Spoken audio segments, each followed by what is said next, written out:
Welcome to the Industrial Talk Podcast with Scott McKenzie. Scott is a passionate industry professional dedicated to transferring cutting-edge, industry-focused innovations and trends while highlighting the men and women who keep the world moving. So put on your hard hat, grab your work boots, and let's go. All right, once again, thank you very much for joining Industrial Talk, and thank you very much for your continued support. We are bringing a platform to the world that is educating individuals in the world of industry. That's what we're doing here. And we're at the IoT Solutions World Congress on site right now. I'm pointing at you in the video right now. And it is a collection of companies and people who are solving problems. You don't even know I have a problem. I guarantee you they'll have a solution here. All right. In the hot seat, Fabrice. And by the way, Fabrice, you're the first one out of the can?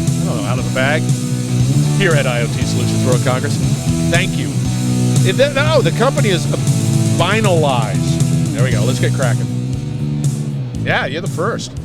I'm happy to be the first. I will warm the Yes, seat. it's a privilege. It is. No, it's not. It is. Thank you very much. Appreciate that. Yeah. All right. You having a good conference? Yes. Is this the first time here? So first time here, first time in the name of Binalyze, being in this cybersecurity congress, where obviously IoT and OT is part of this event, so that's great. IoT, Binalyze. So this is, and I always have to keep track of this. This is the Congress. It's cyber related, right? It's bringing a lot of companies together to. I mean, cyber is a big deal. So it's a big deal, and I'm seeing this more and more often in the events we are doing, and obviously with the people we are interacting with. And the fact we have in one single place, one single area, all those, I would say, technology that are interesting to understand how they can be secure by design. This is how we try to interact together. Even if you're a competitor? I mean, do you guys Obviously. interact? But so far I haven't seen any competitor. Yeah, but I don't know who they are. That's the answer. Yeah, but I do like the fact that it's collegial. Everybody's saying, okay, the problem is, yes, there's a lot of nefarious and bad people out there, and we got it, right? How do we continue business? How do we protect those assets? How do we protect the business from there so that we can continue to sort of enjoy what people do? Yes, you talk about business. So just keep in mind that no matter what we are doing, at the end of the day, it's to avoid the business to stop.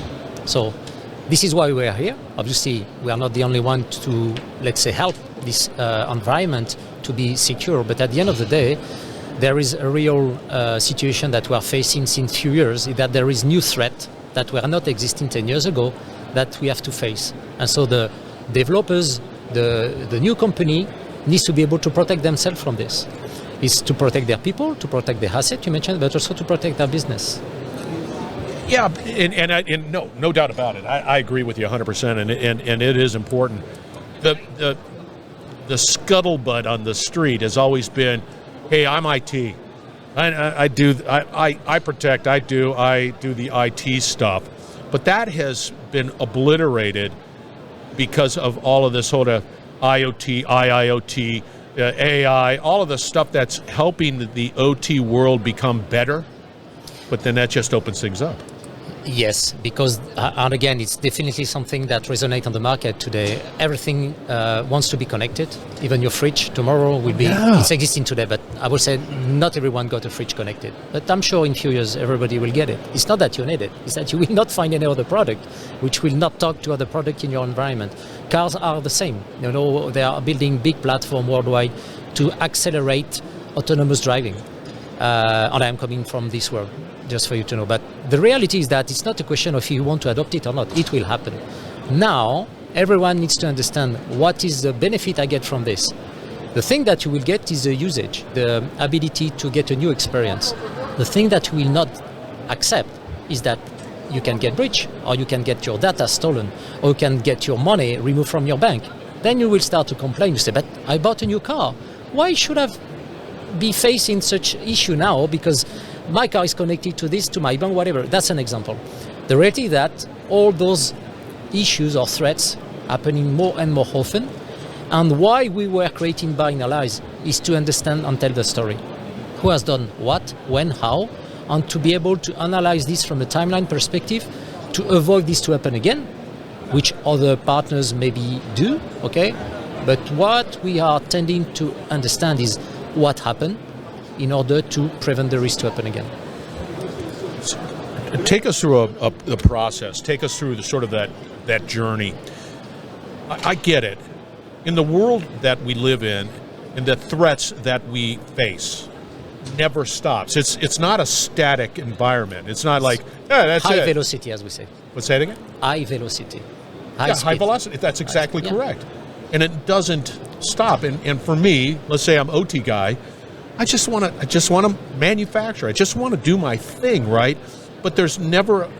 How do you take us through a process of how do you keep ahead of that?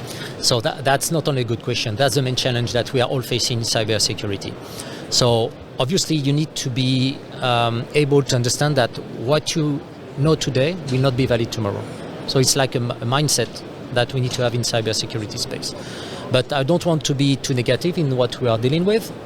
What also we are facing that it's not complex at the end of the day, because you can see some students who are putting some very big companies being attacked or get ransomware, and the one behind that, we are just students or teenagers. So it's not that they are smarter than engineers who develop that product. It's that they know how to find the breach, because they are a teamwork worldwide and they are learning very fast. So the reality is that when we develop some products, OT products, they were not put in the real world in order to get stressed enough to make sure they are secure. One of the reality in OT, which is a shame, but it will change for sure, is that no one look at the security as a layer of development. Usually it was done at the end. Oh, that is so true. And guilty as charged. And especially in the legacy environments, mechanical environments, engineering. Those guys, which I was part of, I was a developer in engineering years ago, and your goal is to develop a smart product on time, during the delay, the budget, the quality, but not secure. It's not part of the request. Now it's becoming, since few years, because so many breaches put big companies at risk, and we have seen, and we'll see more, because those products were released without being security focused. See, and God bless you guys in the sense that has to happen. We have to continue to sort of proceed forward as a society, and that is doing the economic things, and that's manufacturing, that's doing the things that we do best. And yet there is this community out there that is destined to create that chaos that never stops. And it would just seem to me that I would, if I put my hat on, to be able to just know with confidence that I can continue my business, do what I do best, and know that I am safe. Exactly.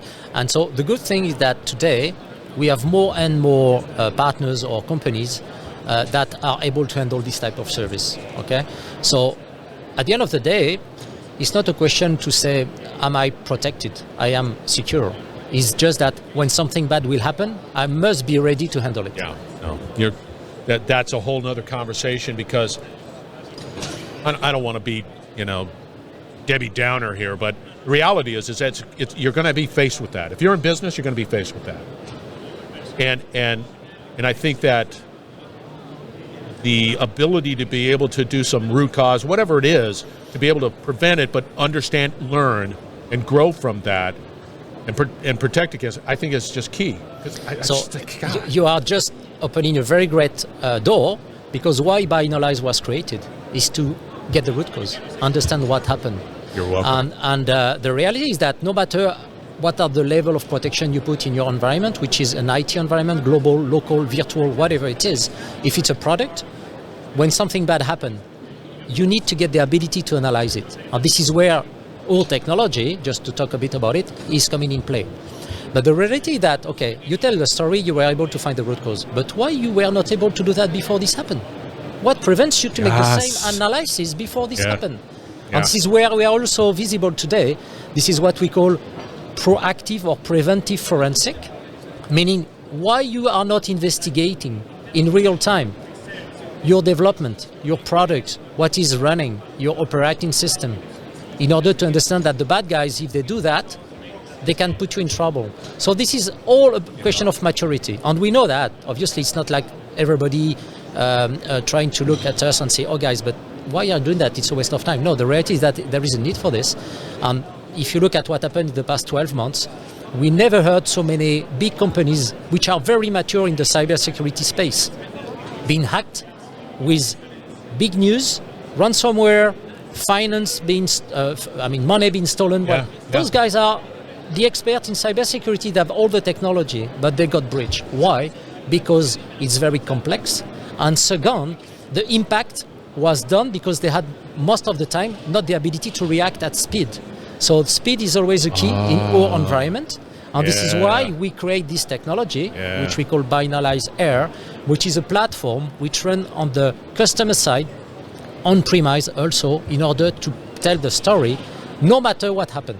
Tell the story in a very effective way for the analyst. At the end of the day, we are talking with analysts to be able to accelerate their time to close the incident, and also to play this, what we call playbooks, in advance to be proactive, what we call compromise assessment. So this is just something that should be tomorrow in operating mode to run 24/7, 365 days per year. Most of companies do that during the week. Weekend, no, we have no time. Or we have nobody, even worse. So this is a level of maturity. And when you talk about OT is running.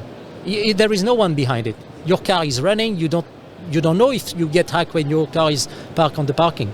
This is when maybe the risk will happen because no one is there. So it's easy to stall the car. A question that comes in, you brought up some really good points in that statement. I think speed is key. Speed is key. Compressing, make it faster, and do it, drive for that. And I see the value of really compressing that time. Got it. When you do your forensics, when you do your analyzing of it, do you have an opportunity to share it to a community and say, hey, we found this out? So that's a very good point. So just to clarify, we are providing this technology to the people who will use it, partners, customers, which is enterprise, and those are the ones who can share then the story.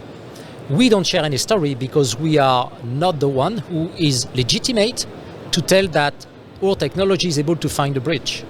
Obviously, we know that, but it's not under our name we can share it.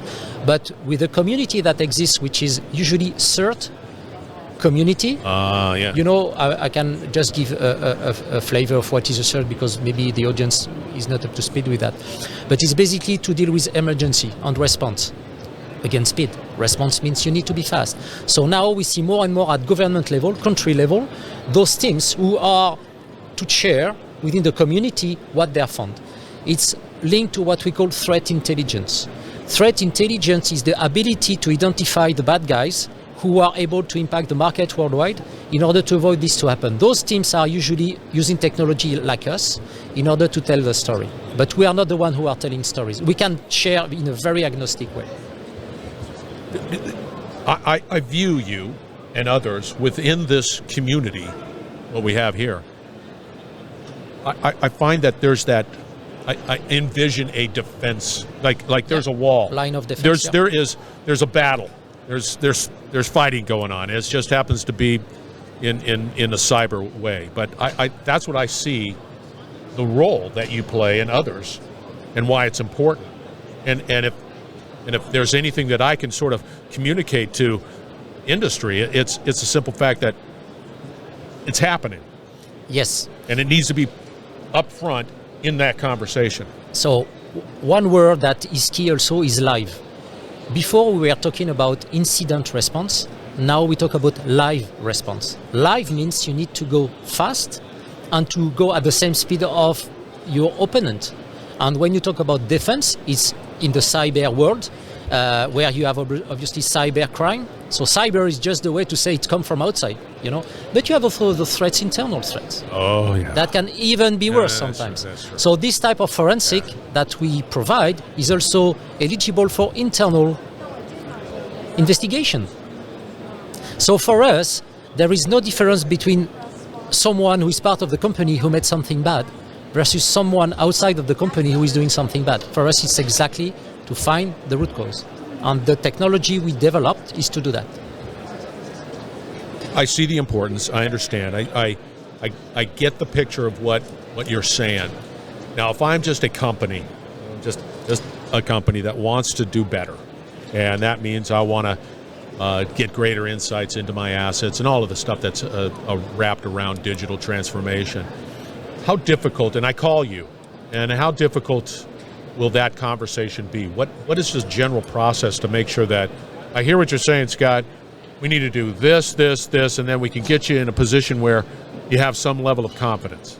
What's that? Yeah. What is it? So, as we shared offline, I was a CISO before, and I was a CIO before, so I went through that journey. So it's not like it's an easy path, okay? The reality, which I always share to all my peers and anyone I'm talking, is back to basics. So don't focus on technology. Technology will be a commodity. Yeah. Focus on people and process. That's the basic foundation of anything. People, process. And then, when you have that, you may think about technology. What we are seeing in the threat landscape, more than 90% of root cause analysis will show that someone trigger that risk, trigger the situation, accelerate it, press, click a link, whatever. Human was involved. Human was always involved. I would say 90% because I don't want to say 100% because it really depends on the cases. But it's still valid today. After some people know now we are talking about 75%. Okay, but it's still more than 50. Why?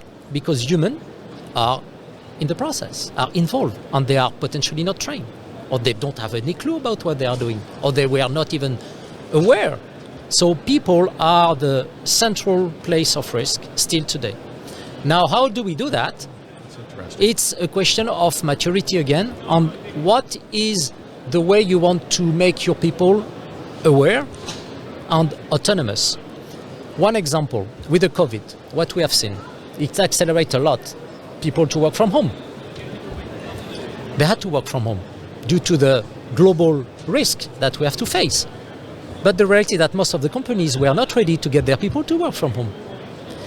The only thing that was the commonality is that they have to work with an IT stuff, which is called a computer. But why you cannot use your computer at home?